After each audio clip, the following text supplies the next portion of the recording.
銀行我哋係揾咗一個搬咗嘅銀行，即係真銀行。咁我哋重新陳設翻，譬如係好似夾萬嗰啲門啊，佢已經拆走咗啦。咁我哋去租咗2個真嘅門裝翻落嚟。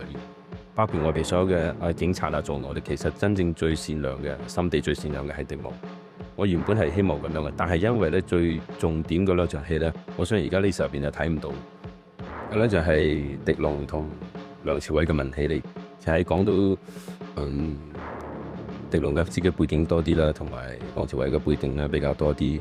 係如果係有2場戲咧，變咗係後邊嗰場佢哋咪有一場猜拳嚟到揀人死嘅，即係會好明白根本就觀眾知道迪龍係專登係去玩嘅，係即係佢並唔係真係咁有心去殺佢哋。咁變咗而家係因為嗰2場文戲嘅關係啦，好似變咗迪龍呢個人嘅性格好似唔係好明顯。呢個係最重要嘅一點嘅，其實佢同梁朝偉嘅戲剪咗，我覺得係非常之遺憾。